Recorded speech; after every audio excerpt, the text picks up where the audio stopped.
এরকম আমি আজকে সিম বাটা করবো। এটা সিমগুলো সিদ্ধ করে নিয়েছি। হ্যাঁ, এবার সিমগুলো নিয়ে নিচ্ছি। সিদ্ধ করা সিমটা, ধনে পাতা, কাঁচা লঙ্কা, রসুন আর কালো জিরে সব দিয়ে একসঙ্গে বেটে নিচ্ছি। তেলটা দিয়ে নিলাম। বাটাটা কমপ্লিট হয়ে গেছে। এবার আমি এটা তেলে নেব।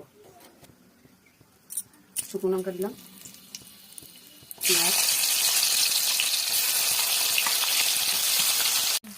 পেঁয়াজটাকে লাল লাল করে ভেজে নিলাম নেড়ে ছেড়ে। এবার এই যে বাটাটা দিয়ে দেবো। এটাকে ভালো করে দুধ দিচ্ছি, চিনি দিচ্ছি, অল্প করে নুন দিচ্ছি। এবার এটাকে ভালো করে নেড়ে একদম পুরো শুকিয়ে নেব। দেখো একদম শুকনো শুকনো হয়ে গেছে।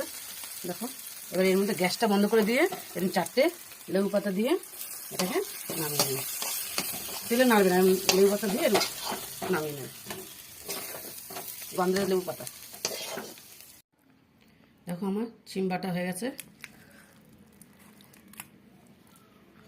এরকম গরম